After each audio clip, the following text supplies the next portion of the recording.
I didn't mean to get lost. I had no intention of wandering off the beaten path. But sometimes, the simplest decisions lead to the most inexplicable consequences. I was hiking alone, as I often did, through the woods. I needed to get to the other side of the forest before nightfall, and as I walked, I saw the familiar stretch of trees ahead, a shortcut that would shave at least an hour off my journey. The path, barely noticeable at first glance, was marked by an old, weathered sign, its paint faded to the point of illegibility. Something about it seemed ancient, yet nothing about the place gave off the eerie vibe you might expect. The forest around me felt calm, peaceful, as it always did on my solitary hikes.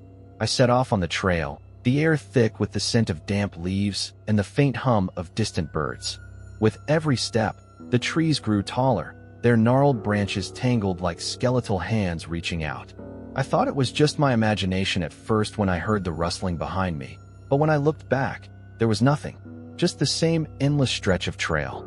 I tried to shake off the unease building in my chest. Nature, after all, has a way of playing tricks on you. The occasional snap of a twig or flutter of leaves. Those sounds were nothing to worry about. But then came the whispers. Soft at first, like the wind talking, but there was something wrong with them. They didn't sound like wind. They sounded like voices, murmuring, almost too quiet to hear but still enough to send a chill through my spine. I told myself it was nothing, just the trees creaking, maybe a squirrel scampering through the brush. Still, I couldn't shake the feeling that I was being watched. I quickened my pace, eager to reach the end of the shortcut, but that's when the first unsettling thing happened. The path, a path that should have led me to the other side of the forest, seemed to stretch on forever. The trees were too close now, the shadows too deep, and my feet began to sink slightly into the earth with every step. As the minutes passed, the whispers grew louder, swirling around me like 1,000 voices trying to claw their way into my mind. Panic began to claw at my chest. How long had I been walking? 10 minutes? 15? I glanced around and saw the same trees, the same twisted limbs. No clearing, no end in sight. I stopped, turned, and tried to retrace my steps. But when I looked back, the trail had vanished. There was nothing but more of the same. The same crooked trees, the same tangled underbrush. I was no longer on the path I had taken, and the more I looked around, the more I realized how utterly lost I was. I called out, but my voice seemed to disappear into the thick silence of the forest. It was a kind of silence that felt wrong. The usual sounds of the forest, the rustling leaves, the chirping of birds, were gone. Just the heavy, suffocating quiet. I felt it now, the growing dread creeping up my spine. Something was watching me, something waiting. I wasn't just lost. I was trapped. The realization hit me hard, like a slap to the face. I tried to take a few more steps in one direction, convinced I could find my way back, but each step only led me deeper into the heart of the woods, back to where I had started. My breath came in shallow gasps now, panic clawing at my throat. I should have known better than to take that shortcut, but it was too late now. There was no way out, and I couldn't tell if the forest was closing in on me or if I was simply losing my mind. The only thing I knew for certain was this: I wasn't alone. The whispers had returned, louder than before, and I could feel them, like invisible fingers brushing against my skin. My breath caught in my throat as I stood there, frozen in the same spot where I had started. Panic was beginning to set in, but I couldn't let it take hold. I turned around, convinced I had just missed a turn somewhere. It had to be simple. I was being irrational, right? Just retrace your steps, I told myself. So I did. I walked briskly, keeping my eyes fixed ahead, my mind racing. But after a few minutes, something was off.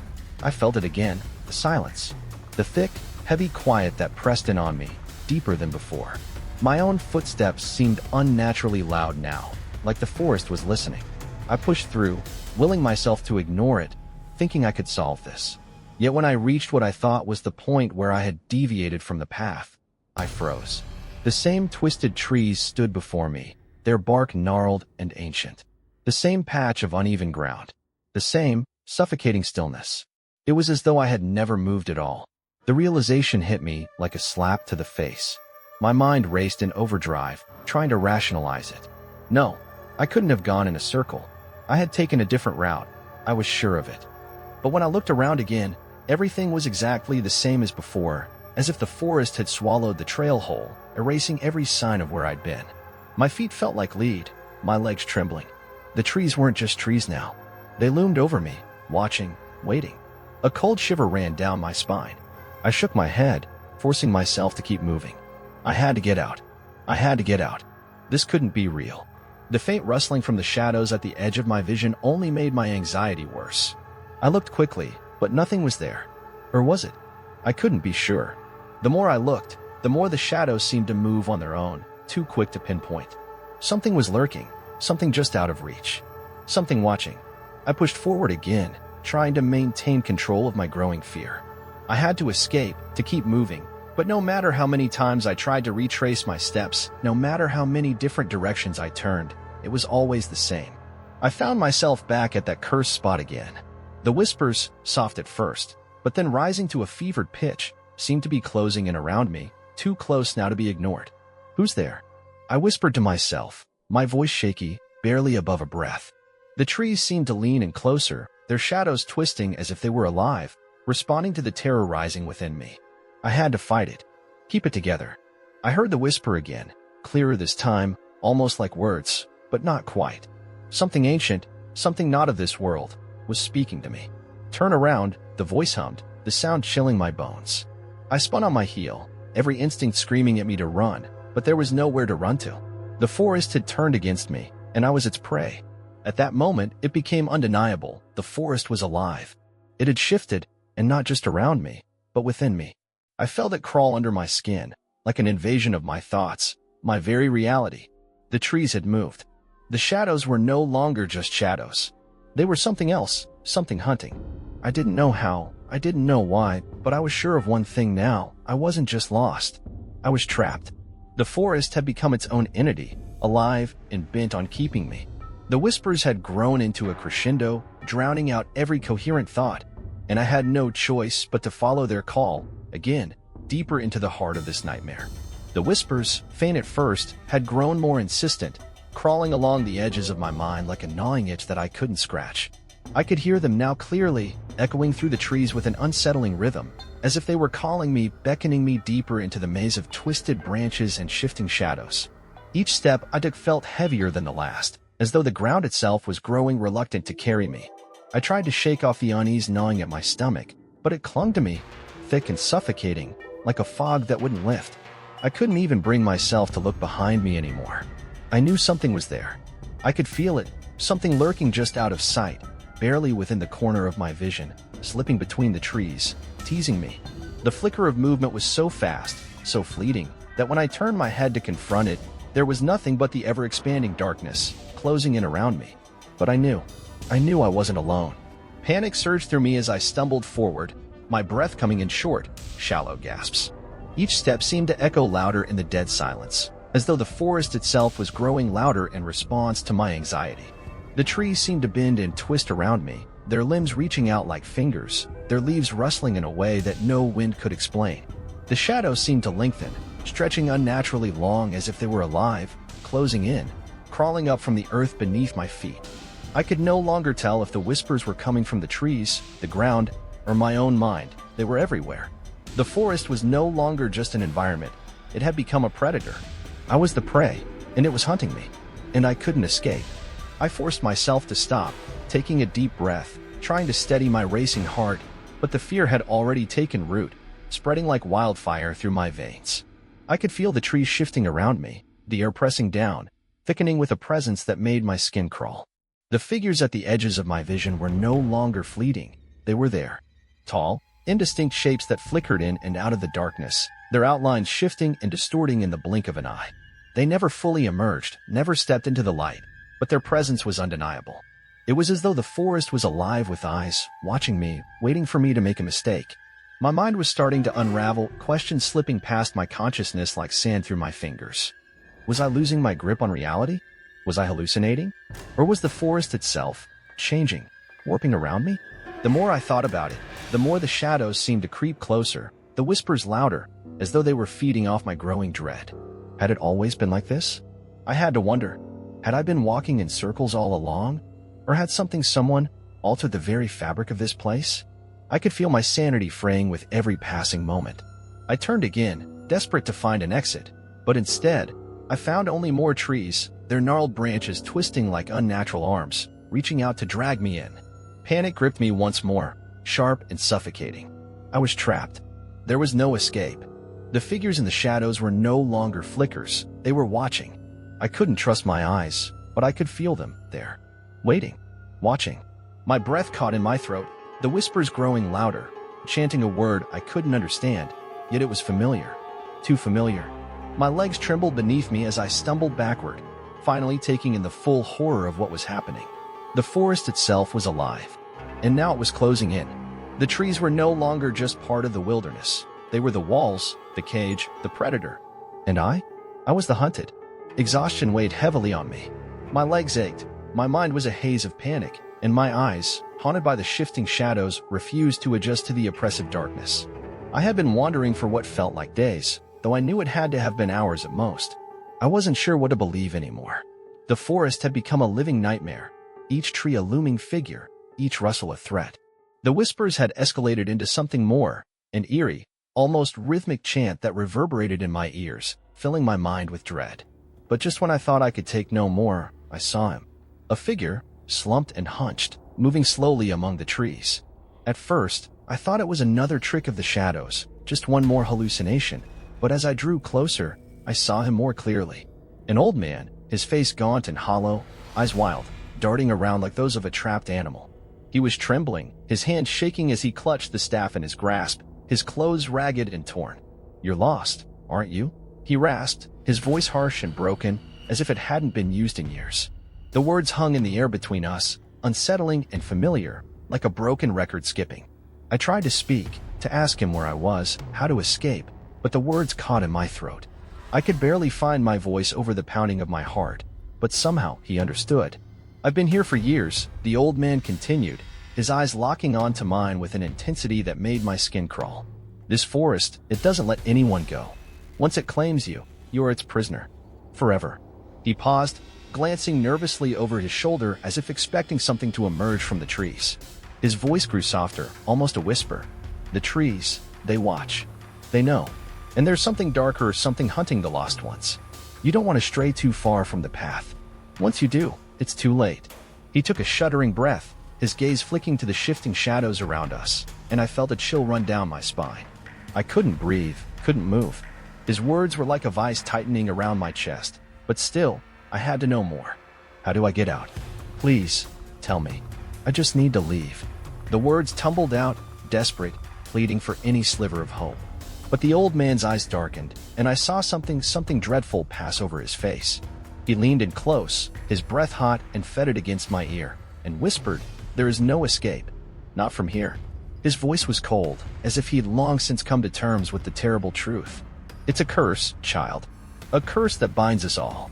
You can walk in circles for years, but the forest will never let you go. It feeds on the lost ones and the darkness. It takes what's left of you when you're finally swallowed whole."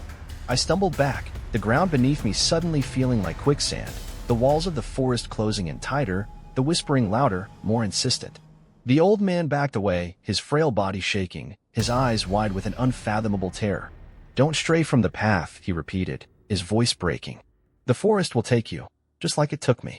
And then, with one last frantic glance over his shoulder, he turned and vanished into the trees, leaving me alone, consumed by the oppressive weight of his warning. I stood frozen, the weight of his words heavy in my chest, but I couldn't afford to linger.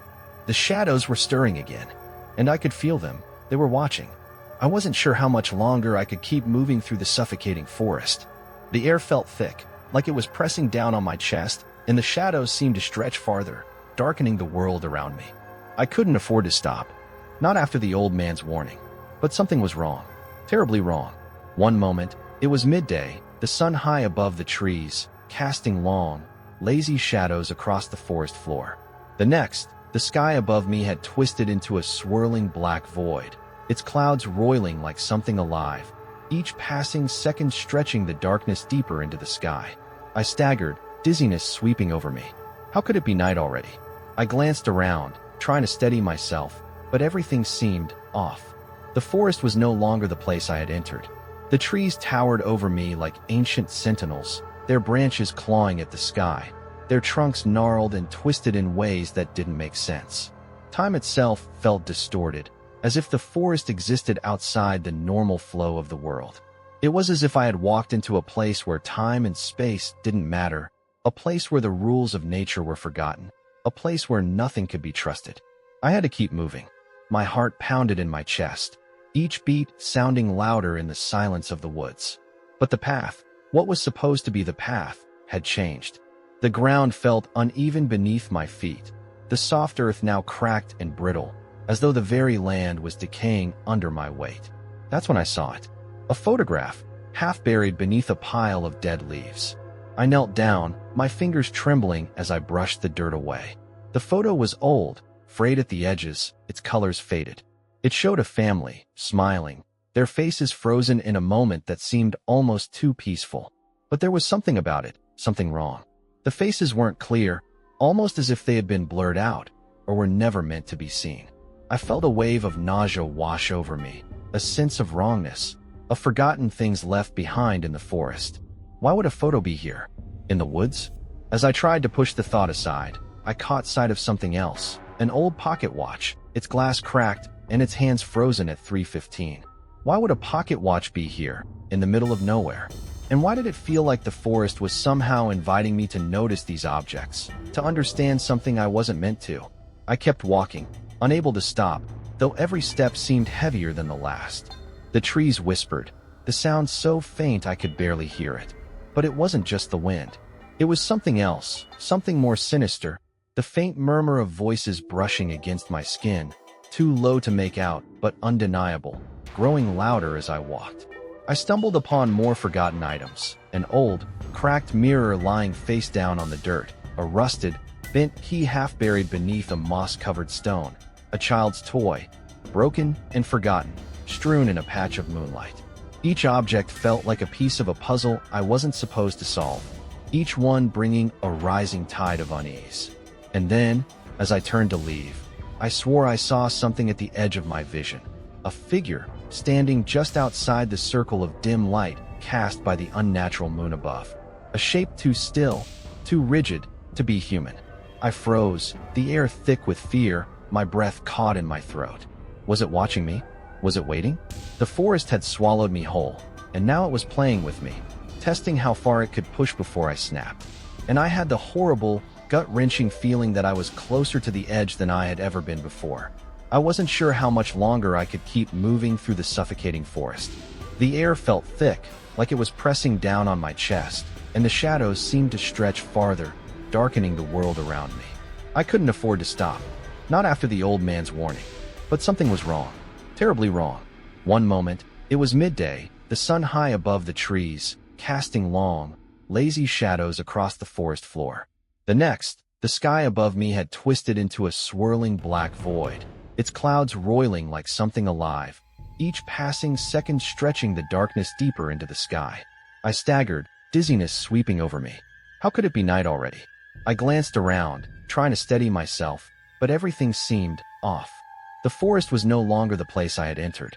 The trees towered over me like ancient sentinels, their branches clawing at the sky, their trunks gnarled and twisted in ways that didn't make sense.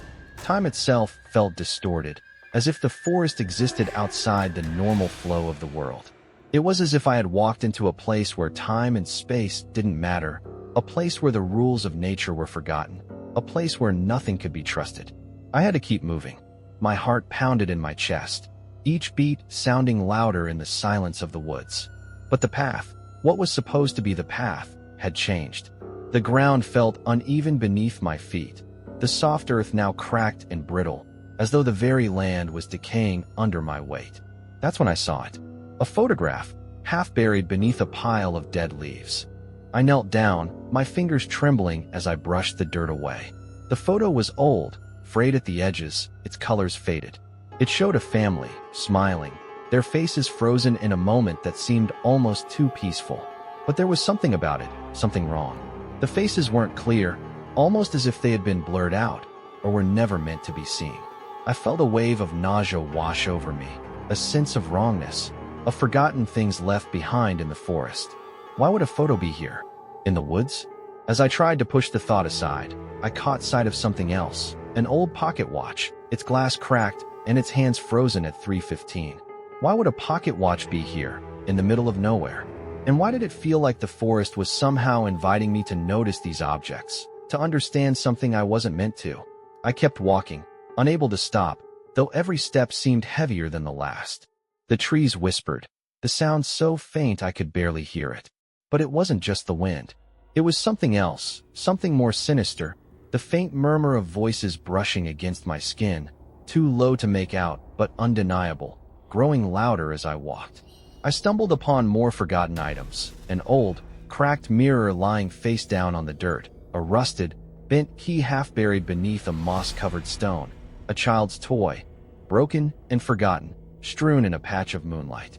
Each object felt like a piece of a puzzle I wasn't supposed to solve, each one bringing a rising tide of unease. And then, as I turned to leave, I swore I saw something at the edge of my vision, a figure standing just outside the circle of dim light cast by the unnatural moon above, a shape too still, too rigid to be human. I froze, the air thick with fear, my breath caught in my throat. Was it watching me? Was it waiting? The forest had swallowed me whole, and now it was playing with me, testing how far it could push before I snapped. And I had the horrible, gut-wrenching feeling that I was closer to the edge than I had ever been before. The air grew thicker, oppressive, as if the very atmosphere was turning against me. At first, I thought it was just the stagnant air of the forest, the kind that clings to you when you've been lost for too long. But no, this was something different. A stench, foul and overpowering, began to crawl under my skin, curling into my lungs with each desperate breath I took. It was the smell of rot, of decay, like something long dead, decaying in the heat of the forest's twisted embrace. I gagged, trying to cover my nose, but there was no escaping it. It was everywhere, filling my senses, making the very idea of breathing a struggle. The air was thick, laden with the reek of something wrong. And the worst part? It didn't just smell like death, it smelled like suffering, like something that had been trapped, held in place long enough to become something worse than death itself. Through the haze of the smell, I stumbled forward, my legs shaky, my mind reeling from the chaos that had already taken hold of me. And then, as if the forest had decided to toy with me further, I saw it. A small clearing appeared ahead, barely visible through the trees. But the moment I stepped into it, I realized I had found something I hadn't expected, an abandoned campsite. It looked as if it had been hastily left behind, sleeping bags half unfurled, the charred remnants of a fire still lingering in the air. But it wasn't the campsite that made my heart race. No, it was the journal. The old, leather-bound book, wedged beneath a broken tent pole, its pages torn and stained with time. I grabbed it, hands trembling, flipping through the pages as quickly as my frantic mind would allow. The journal was filled with scrawled notes, names, dates, locations, but the most disturbing part was the consistent theme running through every entry. The writer, whoever they were, had chronicled the failed attempts of others to escape the forest, each person writing their final thoughts before vanishing. None of them had made it out. The last entry was a chilling confession, almost a plea. The forest doesn't let you go. It never lets you go. We are all its prisoners now.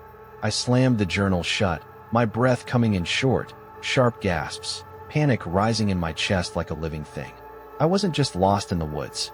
No, this was something far worse. This was a place that played with time, that warped reality until nothing made sense. I could feel it now, the creeping sense that I was being watched, that I wasn't alone, not really. My skin prickled, a wave of unease rippling over me. My heart pounded in my ears, drowning out the eerie silence around me. And then, in the dead air, I heard it, a sound so faint I wasn't sure if it was real or my mind playing tricks on me. Footsteps, slow, deliberate, as though someone, or something, was walking just behind me. My body froze, my head snapping around, expecting to see another lost soul, another wretched person who had succumbed to the forest's grasp. But when I turned, there was nothing. Just the dense shadows, the oppressive silence, and the relentless stench of decay. I tried to steady myself, the hairs on my neck standing at attention, but the footsteps had stopped. Had they ever really been there? Or was it just the forest messing with my mind again?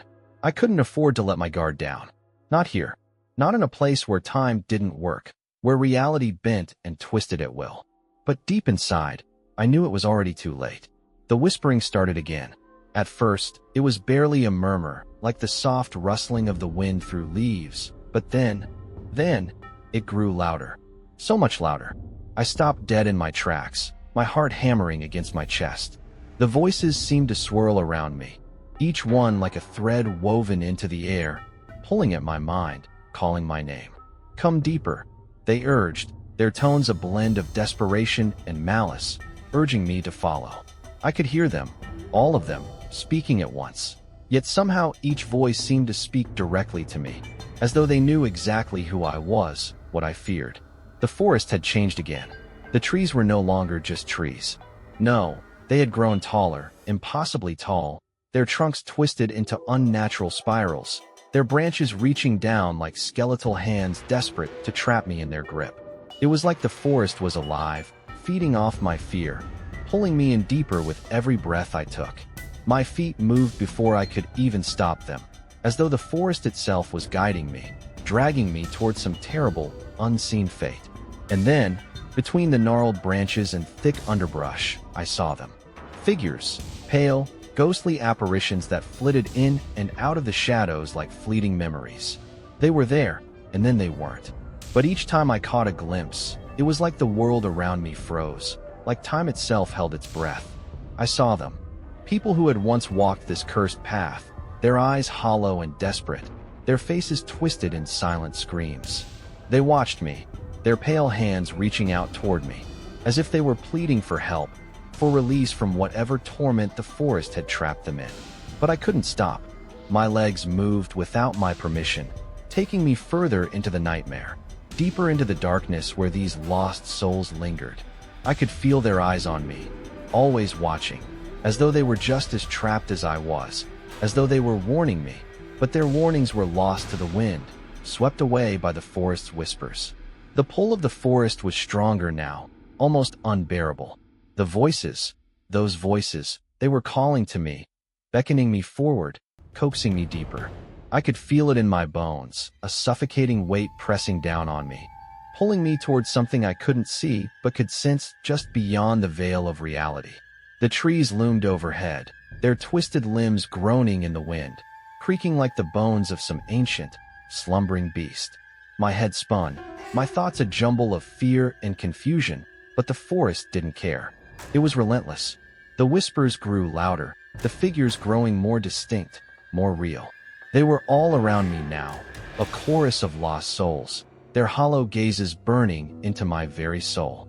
They had been here for who knows how long, trapped in the same nightmare, caught in the same endless cycle of despair. And I was now one of them. The forest had claimed me, whether I wanted it or not. My only choice now was to give in or fight until there was nothing left of me but a shadow. But with every step I took, the weight of the forest's grip grew stronger, and the whispers grew louder until they drowned out every other sound. Every part of me screamed to stop, to turn back, to escape the forest's dark embrace. But I couldn't. I didn't have a choice. The forest had taken hold of me, and the voices wanted me to follow them. I could hear them even now, louder than ever, promising me the answers I so desperately sought. The deeper I went, the closer I got to the truth. But what was that truth? What waited for me in the dark heart of this cursed place? I didn't know. I could only hope I'd find out before it was too late. I saw it before I heard it, a shape, standing motionless in the middle of the path. At first, I thought it was just another trick of the mind, a shadow cast by the twisted trees that had already driven me to the brink of madness. But no, this figure, cloaked in an unnatural darkness, didn't belong. Its form was disturbingly still, as if it were carved from stone. I stopped, my breath catching in my throat, the hairs on my neck standing on end. The forest had fallen silent around me, the whispering voices gone, as if the world itself was holding its breath. I couldn't take my eyes off it. Every instinct screamed at me to run, but my feet were rooted to the spot, unwilling or unable to obey. The figure was so wrong, so off, it didn't make sense. It didn't look like a person anymore. but a hollow reflection of what was once human, trapped here, frozen in this wretched place. And then, it moved. Slowly at first, as though it was testing the space between us, but then with an unsettling suddenness, it turned toward me. The air around me seemed to freeze, the temperature dropping so rapidly that my breath condensed into visible clouds. I could see its face, twisted, contorted in agony, as if it had suffered every possible torment in this cursed place. Its skin was stretched tight, pulling across the bones like some kind of grotesque mask, its eyes wide, hollow pits of desperation. I could feel its gaze drilling into me, probing every inch of my soul, as if it knew all my darkest thoughts. Its mouth opened slowly, impossibly wide, revealing teeth that looked too sharp, too wrong, like they weren't meant for this world. Its voice, when it came, was not a sound but a sensation, a pulse in the air that reverberated through my very bones.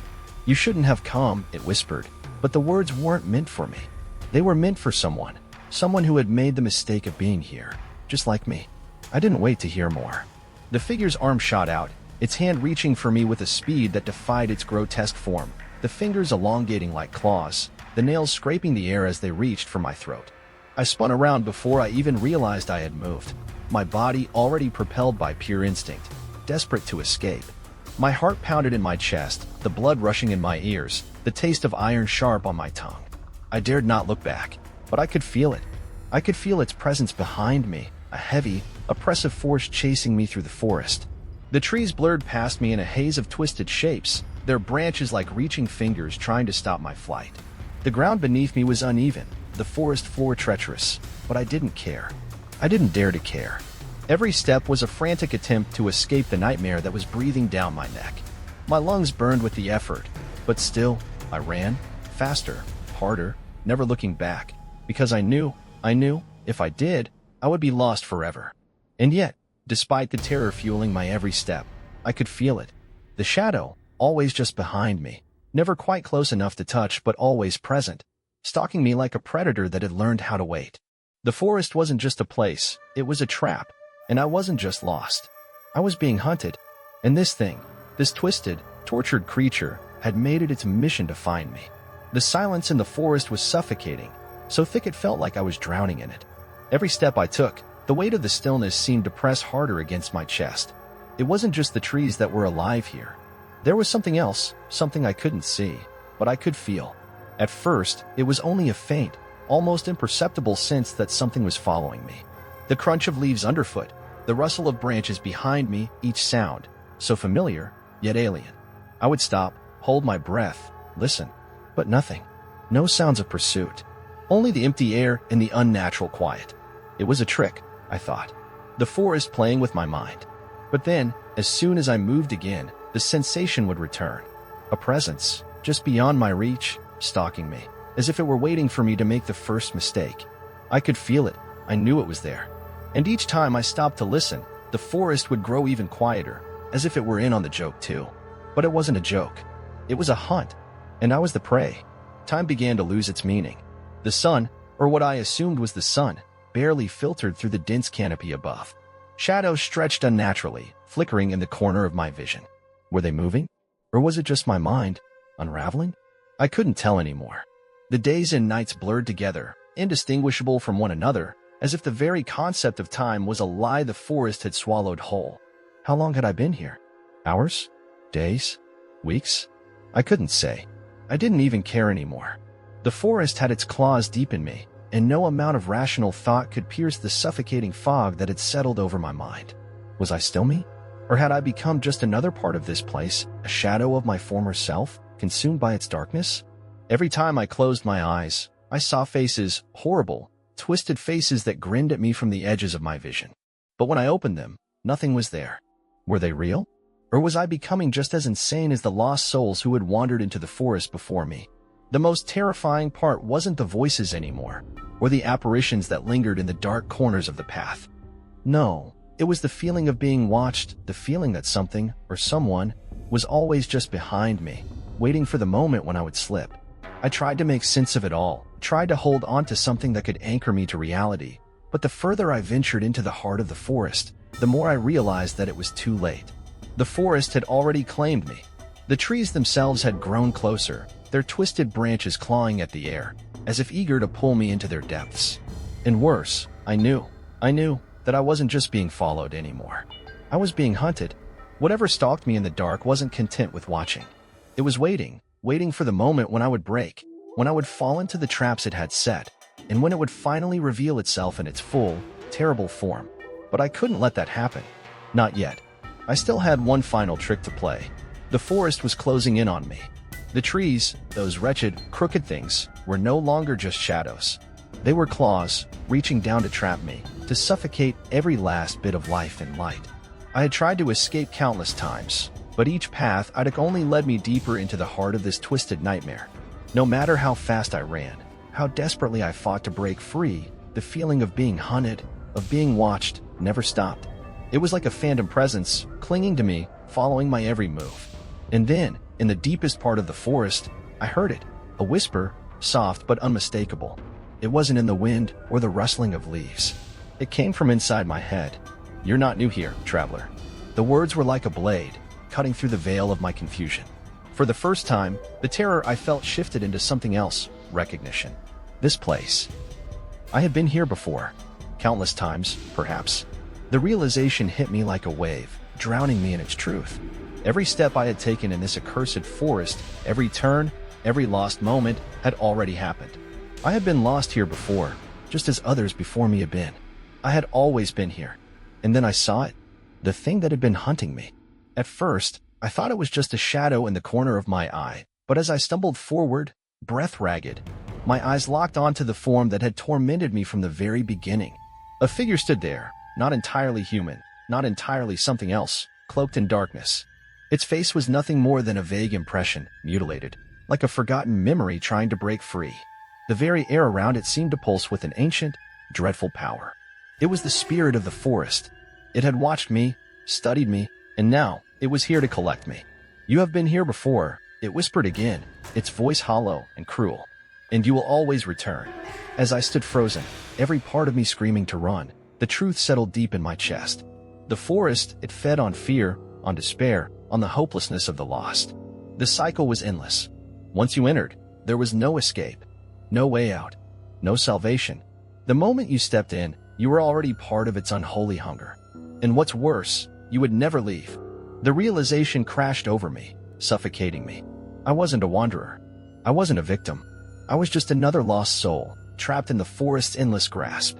I could feel it then. My body wasn't mine anymore. It was as if the forest had already begun to claim me. My thoughts, my identity, everything was fading, being absorbed into the dark.